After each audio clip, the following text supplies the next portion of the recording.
Hey guys, and welcome to season 4 of the Us People podcast. I'm your host, Savia Rocks, and in this season, we get to remember and reminisce back in time with some of our guests like... Hey, we are Entity, and you're listening to the Us People podcast with Savia Rocks. Peace, my name is Oni. I'm a producer-engineer from Queens, New York. Hi, my name is James Green. I'm a TV presenter, sports reporter and journalist. Hi, this is Joy Langley and I'm the author of Navigating Stress. Hey, this is Travis Glossop. I am a creative radio producer for Kiss FM and you're listening to the Us People podcast with Savia Rocks. We highlight the strengths of our cultures, talking about diversity and inclusion and speaking out loud and proud about who we are. I was never that good. I was determined. I had a love for the sport and that always fueled me. At 49, I was seven years post-divorce after 22 years and 3 kids of a marriage. And so I knew that I needed to figure out what was happening for me and why was this such a severe sort of crack in my identity and how I showed up in the world. It's great. I'm glad because I'll be honest, I didn't really work that hard at uni, so it was good to leave uni and really get on it, really because I also, as a person, I think I value productivity. A lot of people live to work. I think I am one of the work to live guys, but because my work is amazing, that's all right with me. So as a person, I go to bed happy when I've had a productive day. We've also saved the best till last by honouring another artist and showcasing their talent as our new theme song with none other than your host, Savia Rocks, featuring in their song. So guys, enjoy, stay creative, and as always, please continue to be kind to one another. Let's go.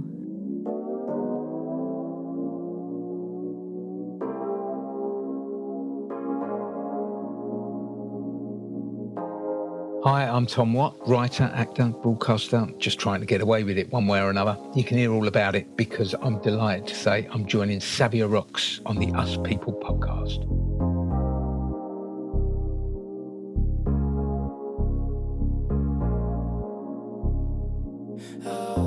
Peace of mind. Gotta keep my energy and peace of mind. I protect my energy and peace of mind. Gotta keep my energy and peace. Hey guys, welcome to another episode of the Yes People podcast. I'm your host, Savia Rocks, and today I am humbled to have Tom here with me. Last time he said not to be humbled, but it's cool. And I've got the lovely Tom here with me, who is a ghostwriter, a writer, broadcaster, actor, and consultant. Tom, I want to thank you so much for taking your time to come on the Us People podcast. How are you? Absolutely a pleasure, Savia. Well, I'm a little bit on edge, because it's all like we're in the hands of the technology. I'm not nervous about talking to you. I'm looking forward to that. I'm just nervous about the technology. But no, it's great to be with you, Savia. I think technology is always temperamental, and we just kind of, you know what I say, Tom? Enjoy the flow. Go on. And regardless of what happens, we laugh. That's how I see it. Yeah, absolutely. But, yeah. No, I mean, it's weird because it's since COVID, isn't it? Yeah, that's true. During COVID, I started doing a lot of stuff online. In fact, I ghostwrote a whole book via Skype. I had everything booked, organised before. It was a woman, amazing woman, Dr. Sort of probably historically Asia's number one reproductive health professional over the years, and that's phenomenal. Amazing life story. And I got commissioned to do her life story. I'm all ready to go. She lives in Singapore, Maureen, and I'm all ready to go. I'm looking at flights. And then of course COVID hit, and we did the whole book on Skype. Savia, whole book. That's mad. And it worked. How long did that take? And so obviously since COVID, of course, we've all been doing it a lot more. I deliver, one of the things I do is kind of deliver media training. And, suddenly you're kind of doing, we're back to doing face-to-face stuff as well now. But often we'll do a kind of, one session, maybe half a day online, just via, I don't know what they use, Teams or one of those. There's Teams. And then,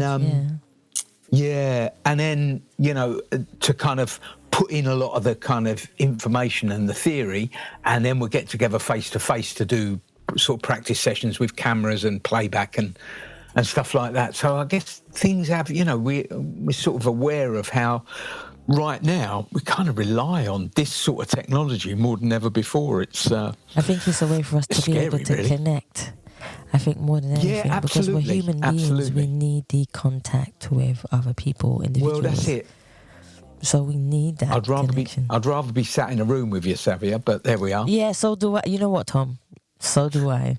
Most definitely. But here we are with the technology, which I'm grateful for regardless, because like you say, without it, we wouldn't be able to do our job. So, but Tom, one of the questions I do want to ask you is, you've done so much in your life, but one of the questions I would love to ask is, could you tell us, for anybody who doesn't know, could you tell us a bit about your background, where you grew up, but also how that influenced you to be the inspirational person who you are today? Yeah, I'm not sure about being an inspirational person, but Savia, I grew up I was born in Wanstead, grew up in Islington, Holloway, and just round the corner from the old Highbury Stadium. Kind of went to school there and everything. My thing was, I loved going to watch football. That was what I did, sort of thing. And I loved playing it as well, even though I was always useless at it. I loved playing it. We're just out in the street all day, every day. You know what I'm saying? Now you've got school holidays, and that would mean just like 6 weeks of playing football in the street. But I wanted to be an actor, and that's the kind of path I followed, and did a degree in drama up at Manchester University, and went, eventually ended up kind of having a little small-scale touring theatre company up there and doing work for the television stations up around Manchester, which is where I went to university and where I kind of settled eventually. And, and kind of things just, I went from running this company. It wasn't really working. I mean, it was working in terms of the work we were producing, but it wasn't really working in terms of, I was okay because I was getting other work at Granada TV and Yorkshire TV as they were back in the day. But for a lot of the other actors involved, it wasn't really paying the bills. So we knocked that on the head, and I was lucky enough to get cast in EastEnders a little while after that, just when the thing was starting back in, I guess it would have been, 85 or something like that. Wow.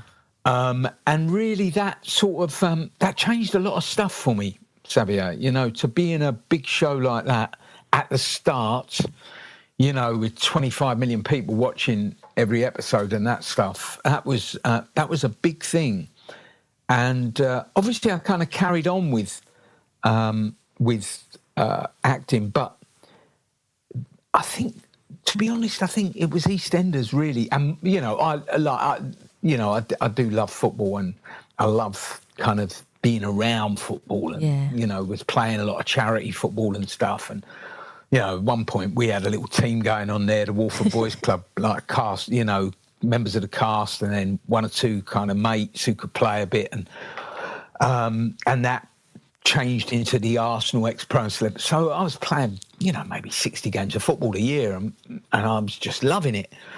So I think EastEnders, obviously it gave me opportunities as an actor, but it gave me other opportunities as well. And so I kind of started writing books. I started writing for newspapers about football, and, that has just kind of carried on really. And it just made me see that there were maybe other things that were interesting and exciting to do. When those opportunities come, I just sort of took them really. And kind of big story of the last, 30 years, 35 years probably. Wow. Since I left EastEnders, I've done some acting, but then I've written books, I've done a lot of broadcasting. I don't do that anymore, but because I'm a little bit kind of, as a new generation coming to do that stuff. But, writing and doing a lot of work around television documentaries, particularly sports documentaries and stuff. So, it's just sort of, it's just been about sort of taking opportunities when they came and stuff, and trying to do whatever it was I was doing, because obviously a lot of the stuff they'd go, oh, could you do this for us? And I'd go, yeah, sure. And then I'd go, I don't know how to do that. I've never done that before. Yeah. So you just have to kind of find out, and there've been there've been one or two pretty extraordinary things like that, that really kind of pushed me. I'd just say yes, and then I'd work out how I was going to do it later. And I think we've all done that. There've been one or two things like that really kind of pushed me, and those have been great. I remember I was in South Africa just before the 2010 World Cup, and I'm looking and I'm thinking, this is going to be the most, this is like Africa's first World Cup. It's South Africa's first World, but it was Africa's first World Cup, and I'm just thinking, this is just going to be, never mind the football, this is just going to be such a thing in the country, and I loved South Africa. I'd never been there before, but I was out there promoting a book I'd done, the previous book, and I just went, I love this. And I talked to them, I got in touch with the local organising committee for the World Cup in South Africa, amazing man called Danny Journ, who was the guy who got South Africa the World Cup in the first place, and then he was the guy that ran the World Cup in South Africa. I kind of got in touch with him and with the people, and just said, look, we've got to do a book, not about the football, we've got to do a book about what this means to the country, what it feels like for the country being here. And eventually, they went, yeah, which was literally like a week before the tournament started. Do you know what I mean? I was in the middle of an acting job at the time, so I've gone, I don't know South Africa, I don't really know anybody in South Africa. But you just kind of go, and I just got embedded during that World Cup, travelled all over the country, met people doing all different jobs, players, managers, but, people kind of running hotels, cooking food outside stadiums, but looking after backpackers, all these different kind of referees, all these different kind of things, and just ask them all the same question: what's it like having a World Cup here in the RSA? And that kind of adventure, Savia, I feel very lucky to have had that kind of adventure where you just sort of jump into something unknown, really, and see what happens. See, that's a spontaneous thing about life. Sometimes it takes you in so many different avenues. Obviously, you've got to be kind of lucky in the first place to get those opportunities. That's true. But is it luck, you Tom? have an idea. Is it luck or hard work? What would you say it is? Because sometimes people say it's not luck, it's hard work. Or some people say it is hard work, but with a smidgen of luck. How would you categorise that? Yeah, I think that kind of... I think it is when, opportunity gives you the chance to work hard. That's true. That's so my thing really, Savia, is whatever I'm doing, I just do it the best I can, and don't think too much about what might be going to happen next. Yes, that's true. And then,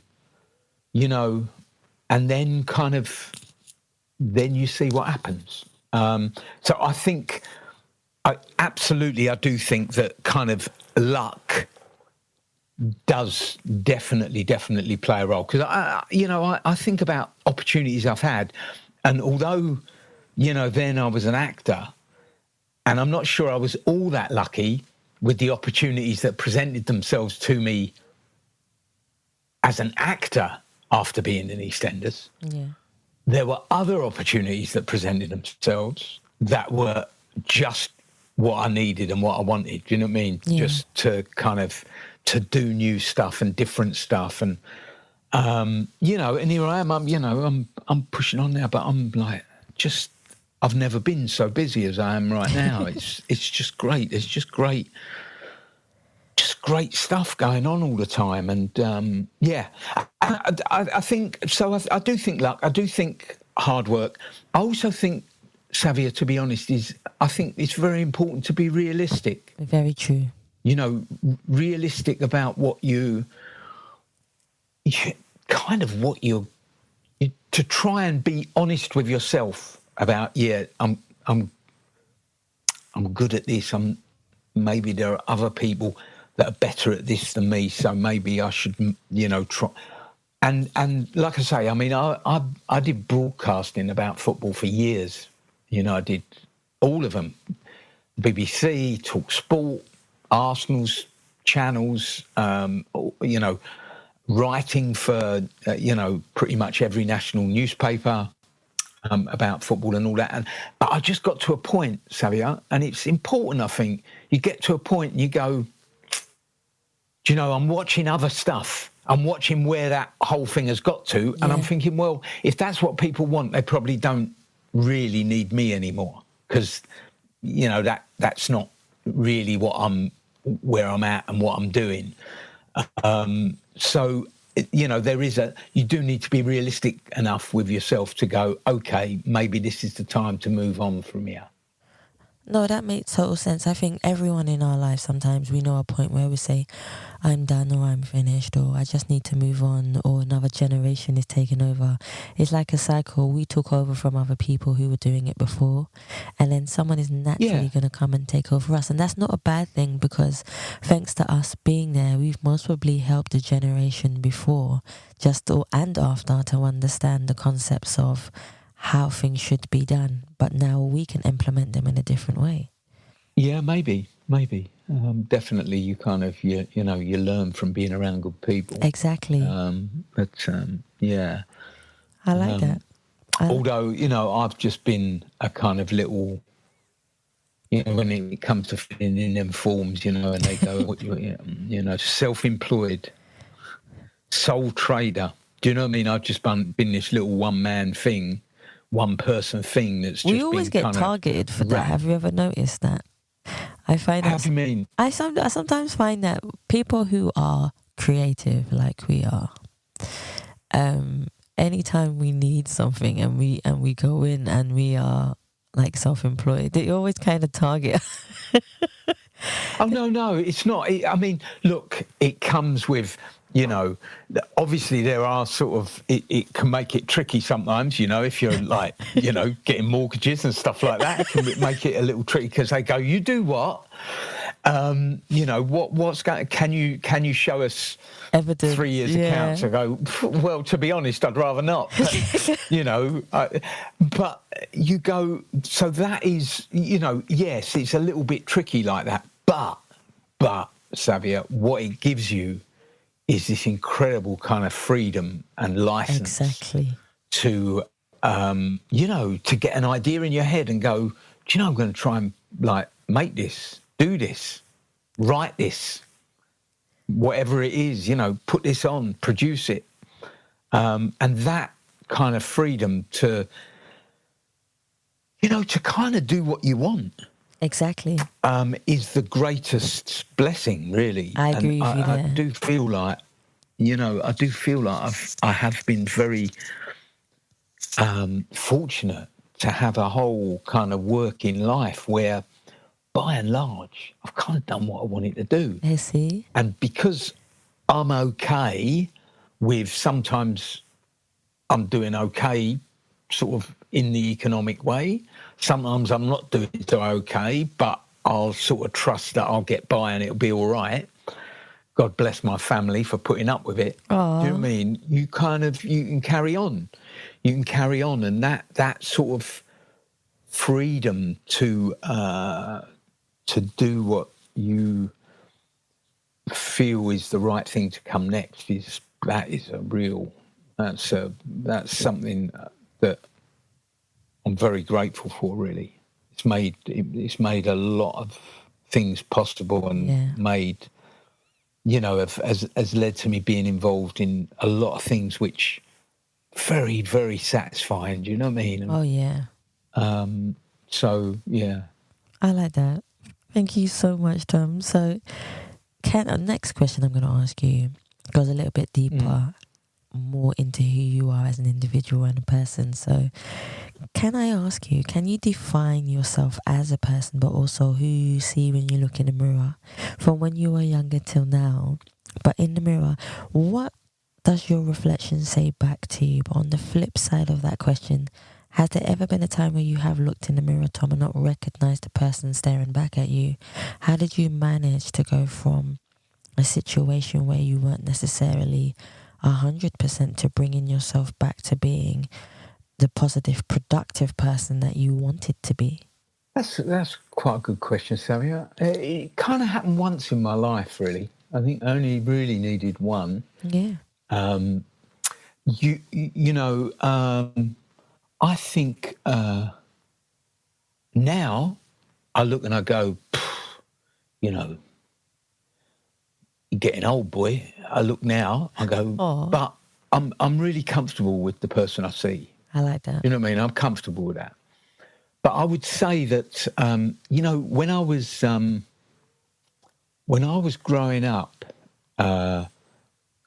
although I had quite a, I don't know about privileged background, but kind of comfortable growing up. My father was a headmaster. My mum taught at college. We lived in quite a nice house. It was all cool.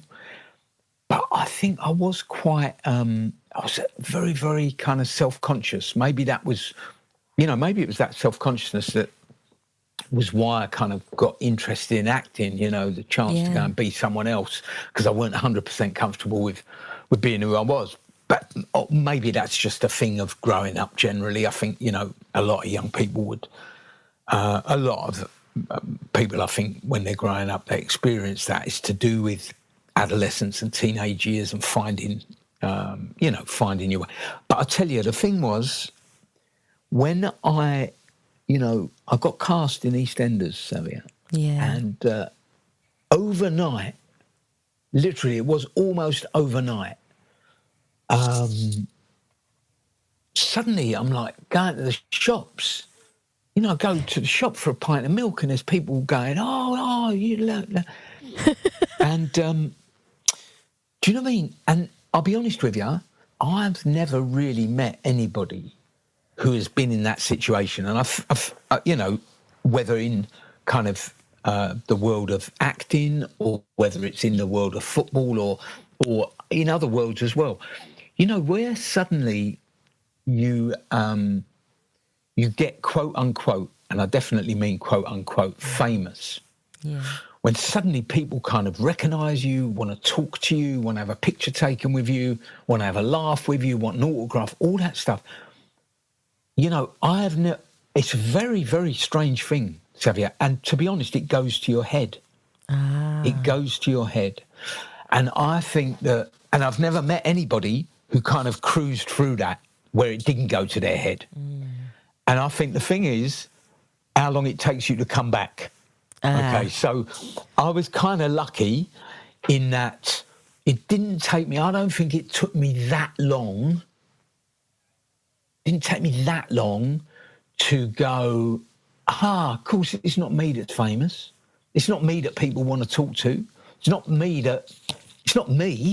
It's a character on TV that I happen to be playing. It's not really me.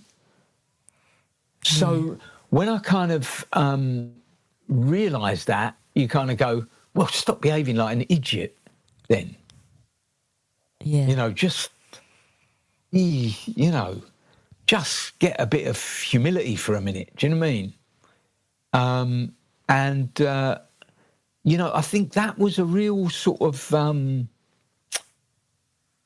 that was quite a big thing for me. That sort of process, and probably I didn't realise that process was happening until after it had happened, to be honest. But I think that was quite a big deal. Kind of going, just get hold of yourself, mate. This ain't about you. This is just where you happen to have landed. That's true. Yeah. What people are, you just happen to be in a situation here. This ain't because you've got some incredible talent or incredible, people ain't suddenly going, oh, you're the best thing. They're going, oh, you're the geezer I recognise on TV. Well, what's that? That could be anybody, right? It just happened that at that time with Eastenders, suddenly, like, it weren't just the odd person. You're talking like half the people in the country are watching that thing. Exactly. So it was on a big scale. And I think that, you sort of, you just realising that was quite a big deal for me. And I think that moment, that time when I kind of, because I went from being quite a sort of young, relatively immature person, I think, although I wasn't that young. And when I say immature, actually, a lot of the stuff I was doing, the theatre company I was running and stuff like that, I was very mature. That was like groundbreaking stuff we were doing. Yeah. But as a person, I wasn't really comfortable with myself. I hadn't really kind of grown up into myself. And I think that process sort of helped that to happen, really. And now I just feel more comfortable. And, now you get married, you have a family, and I got to a point where I felt like, okay, now where before you're making your life fit around your work. Yeah.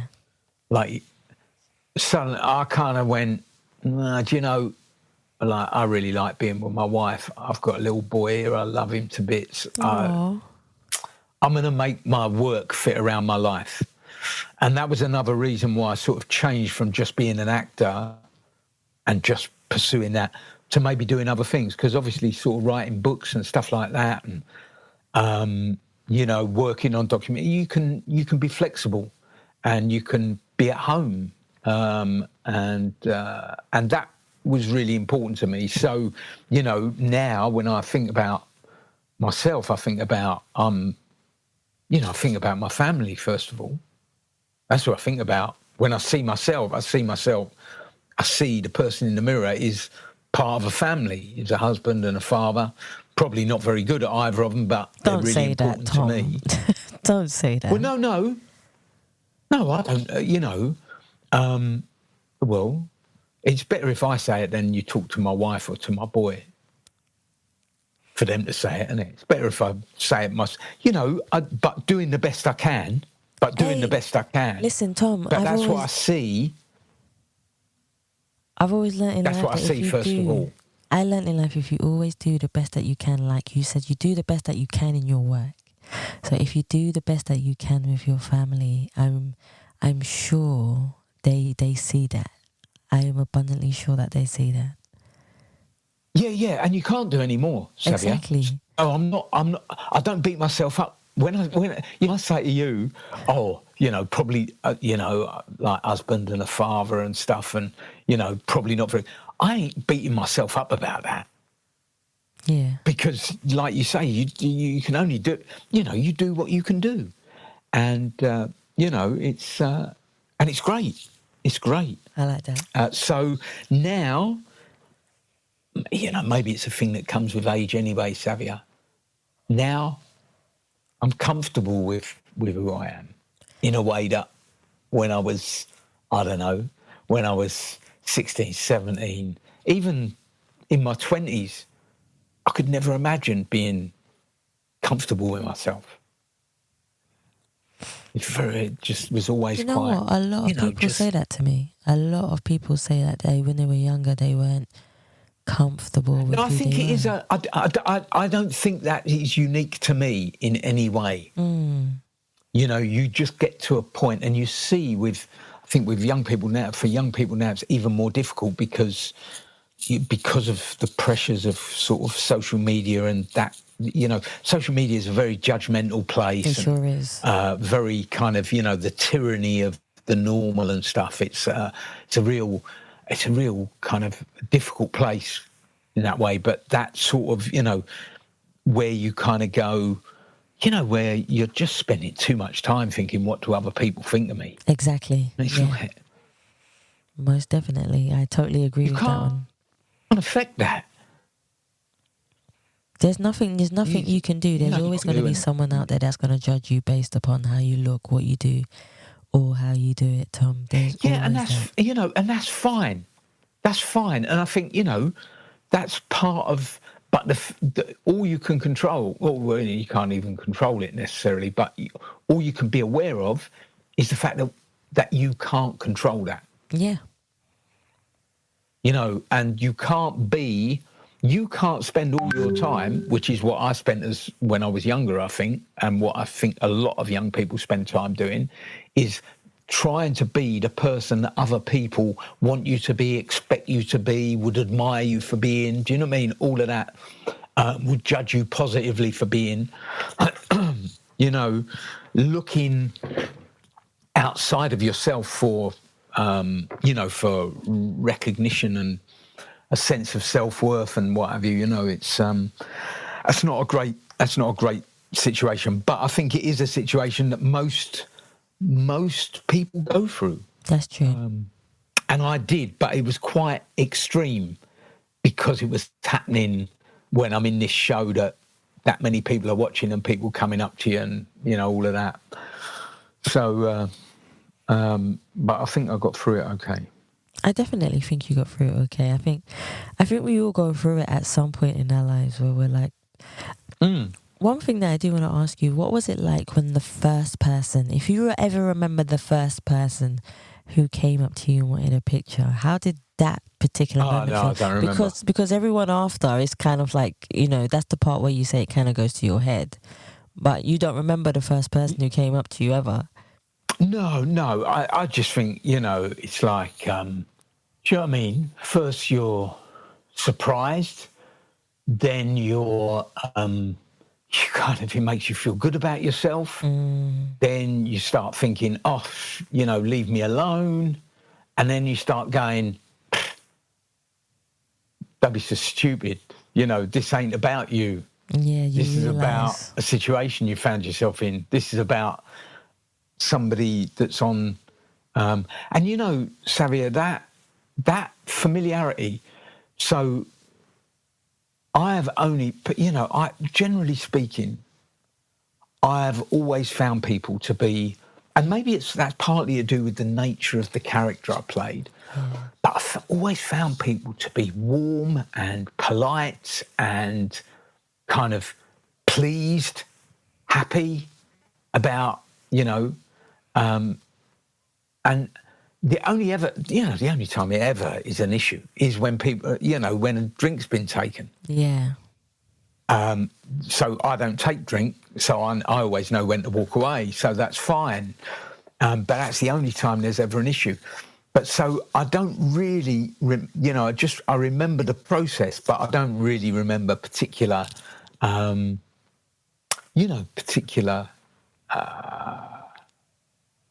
it happened. Because it went from not happening to it happening 100 times a day. Whoa. That's a lot right there. You know what I mean? So, well, if I was out of the house, then yeah. But it was, it was a process. It was a process. But the amazing thing was, Savia, is, like I say, that, I am conscious that show gave me opportunities which... I wouldn't have had otherwise. And by that, I don't really mean kind of, we'll get him because he's in Eastenders. It weren't even so much that. But it was like, when I started writing books, and I've always been interested in other people's stories more than in my own, if you know what I mean. That's totally. As a writer and as a documentary maker, it's about telling other people's stories. It's about drawing out and enjoying and kind of fashioning a setting for other people's stories. And what I found, so the first book I did, it was like oral history. So I was doing a book, it was about Arsenal, and I'd had this idea. And it meant meeting a lot of people. So fans, players, ex-players, staff, the police, bloody peanut sellers, journalists, all these people who have been to do. And the thing was, Savia, what I recognised quite quickly, I would like go in and sit down. If you meet someone new, you meet someone you've not met before. Right. there's a tendency, you go through all this kind of working each other out and sort of, be sort of polite and work out there's a sort of formal process where you kind of, you work out how to engage with each other. That's true. Man, I just didn't do any of that. I didn't have to do any of that. And I don't do it now. I think just you're the cut same through as all me. that. Yeah. You filter through it. Well, the thing is, why it was like that for me was I was meeting people, I was getting in touch with people and saying, oh, could I come and, do an interview, record the interview, I'm doing this book, blah, blah. And I'd go and I'd meet them. And for most of the people, Savia, I'm on the telly in their front room. True. 2 or 3 times a week. Mm-hmm. So they feel like they know me. Now, obviously, they don't know me. They know the character on TV. But there's a familiarity, an immediate familiarity. And once I got the hang of responding with that familiarity, just meant you could cut all the stuff and just get to it. Yeah. Just get to it. And, I still find that, people are kind of familiar with you. And even though the person they think they know ain't actually who you are, you can the familiarity gives you a fantastic way of just getting straight to it with people. That's true. You know what I mean? Yeah. Let's not sort of bother about, the kind of, where are we, how are we working this out? Just get to it. Just get to it. And that's really good. That's really, that's a really good thing. So, like I say, I don't remember particular instances, but definitely, that people coming up and talking to you and even though they thought they knew you and felt familiar and there was a familiarity, which was actually based on a fictional character, that kind of didn't matter because the people you're meeting have got past any sort of needing to work, I like that. Walk around London, Savia, we just walk past each other, and I do it a lot. You're on the tube or you're walking down, Holloway Road or whatever it is. And, you're conscious, every person you walk past, that's a whole life there. That is true. That's a whole life of history, of future, of hopes, of dreams, of, what's going, of family, of, there's So people kind of break, if people came up to me in the street and went, oh, Lofty, or whatever it is, well, they're breaking out of that, aren't they? That's true. They're breaking out of that thing where we're just walking past each other. And so I'll always break out of it too. That's fine. That's good. That's good. And so that is that's a very privileged thing, to be able to kind of get straight to it with people like that, to engage, not have to work out what the rules are, but just engage. Yeah. That's lovely. It saves so much time as well. That's a lovely thing. It sure is. Yeah. Let's talk about your creative process for writing. A lot of people in the world want to get into writing. They want to understand the creative process of writing. But I want to ask you, Tom, what is your creative process of writing, especially when you're with clients and being a ghostwriter? Another question I do want to ask you is, what is it like being a ghostwriter as well? Well, to answer the second question first, being a ghostwriter is a little bit like being an actor. Mm-hmm. It's because what what you do is you talk to someone, then you imagine yourself into them, and the thing is that instead of acting as that person on stage or in front of a camera or whatever, or on the radio, in the radio studio, you act out that person onto a page. True. So you take their story, you try and find their voice, their character, and then you kind of let that go onto the page. So that is, it's actually very, I think the process is very similar to being an actor. In many ways, I think it uses a lot of the same skill, you know, even just down to like technical skills. So to be an actor, you need to be able to remember lines, right? True. So that's being an actor, is remembering lines, remembering when to come on and come off and all of that. Well, that means that when I go back to recordings of interviews that I've done with the person whose story I'm helping them to tell, I don't have to write it all down, Savia. I listen to the person talking for 4 or 5 minutes, then I'm straight on and I'm writing. Yeah. Do you know what I mean? Yeah. And that's just having a good short-term working memory. Long-term memory, not so great, but that's fine. That's like, you know, it's like I leave it on the hard drive, but the short-term memory is good. And that is a, you know, that's a kind of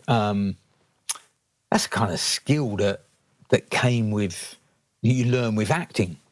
It's so that to answer the second part of the question, it is very much like acting. In terms of the process, with ghostwriting, the process with ghostwriting is obviously you meet the person, engage with the person, think, is this, you know, because not everybody that you meet who's had an interest in life or who wants to tell their story, you know, an autobiography, a ghostwritten autobiography isn't the right way to tell everybody's story. True. You know what I mean? So it might be, and this is in no way to kind of underestimate or disrespect a person's experience, but some people you talk to them and you listen to their story and you go, do you know, to be honest, I could tell that story in 2,500 words in a long magazine piece. You don't need 80,000 words in a book to tell that, to make your impact. Yeah. There are people who've got stories. There are stories, but there is also a right way to tell a story. Yeah. So that might be a book, that might be a magazine feature, that might be a documentary film, that might be, do you know what I mean? That might be a drama, it might be a radio thing, a podcast. I genuinely believe that there is a best way to tell every story. So you go, this is a good story, and then the next thought is, well, what's the best way to tell this story? So if it is a book, if it's then basically you're talking about, the process will depend entirely on particular circumstances. Yeah. But basically what you've got to have in your mind is, if you're going to ghostwrite an autobiography, you will expect to spend about 40 hours talking to the person. True. In 1 hour or 2 hour blocks. So anything between 40 and 60 hours, depending. And then you will spend at least that time, probably more, definitely more, in fact, writing it up and then going backwards and forwards and working out, whether this is right or not. So that is the process. It's just that, with some people, what works is to do all the interviews and then you go away and you write the book. With other people, it might be that and more often it is that you start in the interviews and then you start writing the book and then you do more interviews, and so you're doing the two things at the same time. Yeah. So that would be the process. And then, other kinds of writing just have different, I think you've got with any kind of writing, I mean, I'm working on a documentary series at the moment, just like writing a documentary series, writing the idea, if you get what I mean, writing, here's all this is what it's about, here's all the episodes, this is what each episode is about, this is who is involved and blah, blah, blah, all that. it's kind of a similar process in that you've got to go away and do the research. You've got to go away and think about it and do the research. Well, if you think that when you're ghostwriting an autobiography, really the interview with the person is the research. That is very true, yeah. And actually the writing of it is what I find is quite a creative thing. You know, I try and be a little, allow the thing to be, you know, to be a little creative, because obviously you have to find a voice for the person. Obviously the person has their voice. You know, you get to know how they sound when they're talking. But what you've got to imagine, how would this person, if they could write the book themselves, which obviously if they could do, they would do, or if they had the time, they would do. But you've got to go, so how would that person, if they were writing it, how would it be? So it's got to sound a bit like them, but obviously you can't just write out what they've said. Yes, exactly, yeah. Because that you wouldn't get past one page. Do you know what I mean? It would be horrible. Be horrible if you just were reading exactly what people said. You go, that ain't happening. That really ain't happening. So yeah, it's, you know, the process is different from different. But I guess, you know, you listen, and then you think about structure, and then you let yourself go. Let it go. And, you know, put in the hours and see what happens. Hey, that's what it's about. What's the best advice, what's the best advice, Tom, you have ever received from somebody that has helped you throughout your career and life? I think I've probably received all sorts of great advice, but I haven't got someone who, just trying to think. I'll be honest with you, I think I haven't ever had someone who was like, what do you call it, like a mentor or someone I kind of went, okay, I'm going to like, yeah, someone who I turn to in that way, or someone.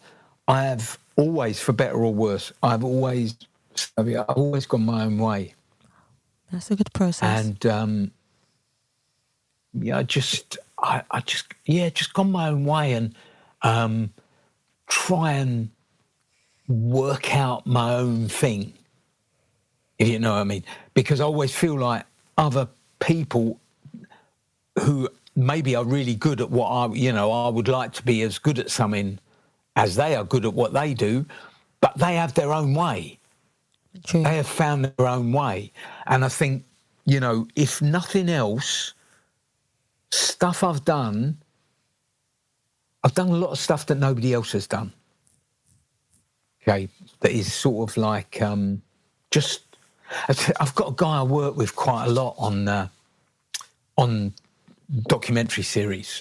A kind of a colleague who just our skill sets sort of match up quite well. So I'm working on a couple of things with him at the moment, and it's really funny, Savia. You'll get what I mean. Is so we'll be talking about things and he'll go, oh yeah, so it could be a bit like, have you seen such and such, you know, whatever it is, you know, have you seen Succession, or have you seen Ted Lasso, or have you seen this film, or, you know, and I end up going, no, I ain't seen that. No, I ain't seen that. And we laugh about it because that's, on the one hand, that's really frustrating for him. Yeah. Because it's a shorthand, isn't it, to be able to say, have you seen that? We you know, maybe think about how that is and how we could. But on the other hand, if something's going to be completely fresh, then it's quite good not to have a head full of what other people have already done. True, yeah. Does that make sense? It makes sense to me. So I have never really had that sort of relationship with anybody where they were kind of, you know, right from very, very starting. You know, I had this, you know, after I finished at university and stuff, I went away, I travelled for a couple of years, and that kind of grew me up quite quickly, to be fair. You know, travelling on my own over in like Mexico, Central America, the USA and stuff. Just that grew me up quite a bit. But I came back and started this touring theatre company. And I'm telling you, Savia, from the off, what we were doing there, nobody else was doing that. See? How we worked, what we were trying to do, the subject we were taking on, the style of the productions, just the way we worked was not like anybody else. And I drove that.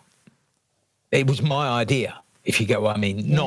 Yeah. It was my idea, the way to work, what we were trying to do. And then you kind of, you know, people buy in and they bring their own energy and their own ideas, you know, some very talented people I was working with. But I was from the off, really. Do you get what I mean? So yeah, totally. I wouldn't say I'm in the territory of having a kind of, the best bit of advice. I don't know. I can't. Terrible if I've been given that advice and forgotten it or forgotten who give it to me. I don't think that's not good at all. Tom. I think we go through life and I think there are so many people who make an impact in our life and they come in our life absolutely. at the right time and the right moment to give us that advice and we take it with us. Yeah, and also, you know, Savia, you know, that whole thing about advice, you know, I'm not sure about that stuff. There are plenty of people that I've known in my life who I have learnt from, but I don't learn from them sitting me down and going, I'll tell you what you should do, Tom.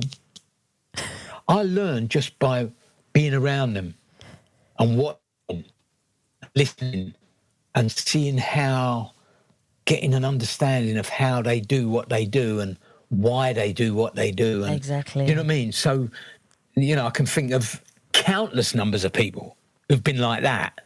Do you get what I mean? Yeah. But I couldn't say any of those people said this, this and this, and I took that and turned it into like my motto or my, you know, my modus operandi. It wasn't like that. I just, you know, you just meet people and you work with them and, or you're around them and you kind of, you sort of, you know, they don't advise you, but they influence you because of who they are and how they do what they do. Yes, that's true. That is definitely true.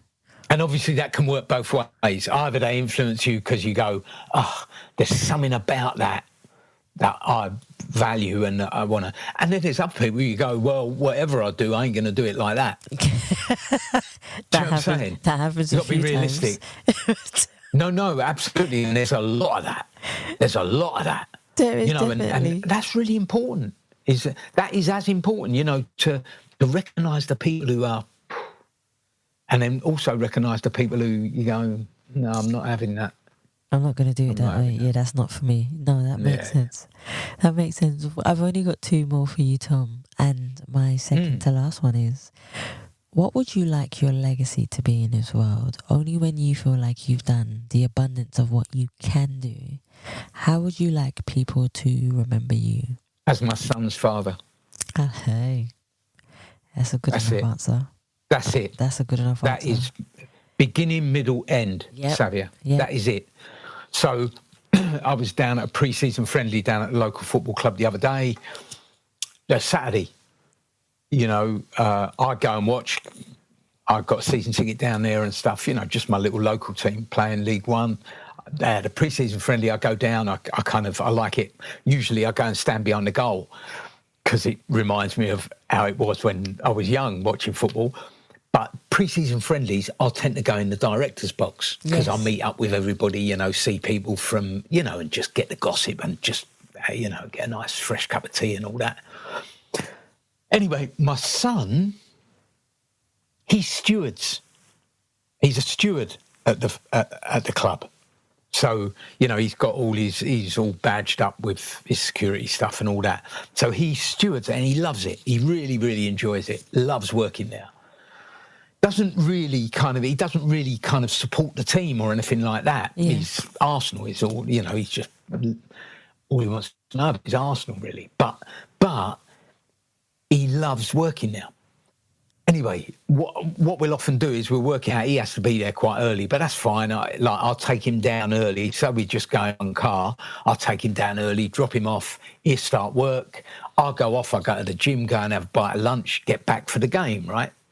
And that means that afterwards I'm parked up and I'll wait for him to finish work, maybe, 15, 20 minutes after the game finishes. Yeah. Anyway, I'm outside on Saturday and this woman come up to me,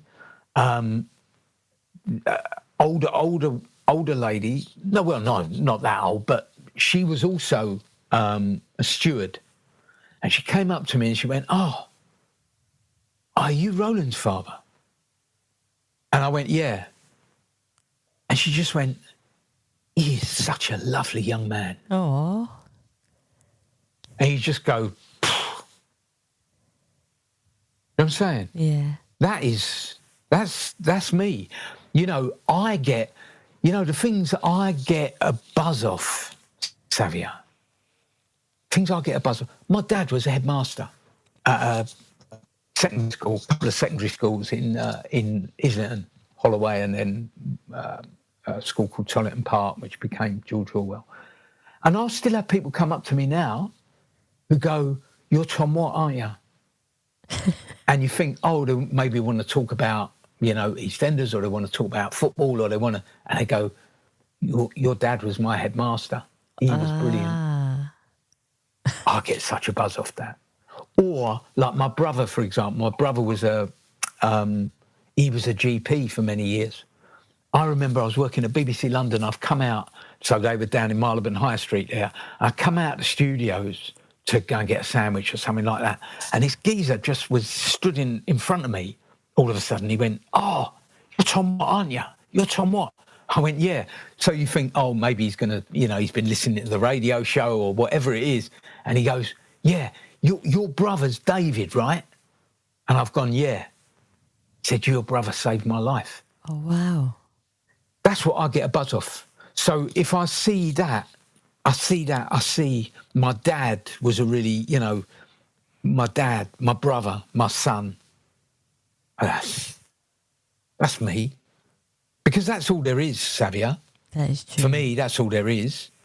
You kind of, you tell the stories and do what you do, and, it's all really, the only thing you can say for sure is we're here to hand it on, right? That's true. Leave our legacy just like that. It ain't sort of, we're just here to hand it on. So if you have, I was round at my in-laws, brother and sister-in-law the other day, and, my brother-in-law's brother, his wife was there with her mum, and suddenly we're sitting there, and suddenly it turns out my dad was her headmaster. Wow. And she's like going, "Oh, this, that," and you go, "That's I'll take that. I will absolutely take that." Do you know what I mean? Yeah. And then when that nice, and quite a few people do say that about my son. He's a really, really great young man. But if people come up to you and they go, "Your son, it'd do for me," then that, what, none of the other, I'm not bothered with any of the other stuff. Really. That's just it. Yeah. That is it. That's good Brilliant. enough. That is completely good enough. So, Tom, I really want people to know more about you and where they can find you. We've connected in so many ways, and I would love for anybody else who would like to get to know you and see what you do and just be around your presence of who you are as a person. Where can they find you? Oh, that's tricky, that is. That's tricky. I I'm like just this. me, I ain't got... Well, no, it's just that I ain't got a website. I don't do social media. I don't... Do you know what I mean? Hey, you don't. It's tricky like that. Yeah, it's tricky like that. So, obviously I have a LinkedIn profile. Hey, that's good enough. Which I guess is social media, but I use that entirely professional. Do you know what I mean? That is a professional tool for me to have a LinkedIn profile. I have, you go on kind of Amazon or wherever you get your books, and there'll be like a profile, and this is how they, these are the books he's written and blah, blah, blah. But it's not, I don't really have that. I just go, because I just kind of engage, And, I just think, well, those people, those people, I'll see them. If you're meant to see someone, you genuinely will, honestly. Yeah, I'll see them. It's fine. And, you know, people, it's not like I live some kind of incredibly private life or anything like that. All my contact details and everything like that is out there. But it's you know, it's not like I'm hiding, but I'm also not going, oh, here I am. So you just, because I do think you meet the people you need to meet. Yeah. I believe that. So I always believe that you're meant to meet the people, how you're meant to meet them, and where you're meant to meet them. So, guys, trust me. If you're meant to see Tom, you'll see Tom. You'll see Tom. And you know, Tom, I want to say thank you so much for taking your time to come on the People Podcast. You saying? Yeah, I mean, all it is just you saying that about you're meant to meet. Like meeting me would be some big deal. Just if we're gonna meet, then we'll meet. We'll run into each other. Do you know what I mean? Yeah. And they say, oh, I listened to you with Savia. And I go, that's cool, I remember. And then we just think we'll engage. Exactly, Tom. Thank you so much for telling us your story, for telling us how you are creative, for telling us your humble beginnings to understanding your pathway and your reflection in the mirror. I've had such a pleasure of talking to you for this hour. Thank you so much again for coming on the show. Absolutely a pleasure, and the bit is, you know, the line didn't drop out once. Yay. So we know we're doing something right, innit? Yeah, we definitely do. We know. I love that. I totally love that, guys. I want to thank you so much for listening to the Us People podcast. And please remember, you can subscribe and leave us a review on Spotify, iTunes, Google Play, and any other platform that you prefer listening to. Please also follow us on Facebook, Instagram, and Twitter. And you can also donate to the Us People podcast by simply going to the Savia Rocks website or going to the Us People podcast website, guys. Thank you so much for listening. Stay happy, stay positive, and as always, please continue to be kind to one another. Peace of mind, gotta keep my energy and peace of mind. I protect my energy and peace of mind. Gotta keep my energy and peace of mind. Peace of mind, gotta keep my energy and peace of mind. I protect my energy and peace of mind. Gotta keep my energy and peace of mind. Peace of mind. Gotta keep my energy and peace of mind. I protect my energy and peace of mind. Gotta keep my energy and peace of mind. Peace of mind, peace of mind. People say that having a peace of mind is trying to find a consistency of calmness within ourselves, to crave for a clarity that drives us through our emotional journey of life, to never let a person's judgment manifest into a fear inside of us, learning to believe in our ability to shine through the darkest moments and tunnels when we cannot see the light. Patience being our light for forgiveness and strength to believe in our destiny. If you want real peace of mind, one needs to stop fighting their inner thoughts and embrace them with love, because love is the most amazing and beautiful strength that we have to conquer our peace of mind. Make your thoughts impact a nation by keeping them true and honest, especially to yourself. But make your peace of mind protect you when you don't have strength to embrace anything else. Find your peace of mind by listening to your heart. Yeah, and also, you know, Savia, you know, that whole thing about advice. You know, I'm not sure about that stuff. There are plenty of people that I've known in my life who I have learnt from, but I don't learn from them sitting me down and going, I tell you what you should do, Tom. I learn just by being around them and listening and seeing how, getting an understanding of how they do what they do and why they do what they do. And, exactly. You know what I mean? So, you know, I can think of countless numbers of people who've been like that. Do you get what I mean? Yeah. But I couldn't say any of those people said this, this and this, and I took that and turned it into like my motto.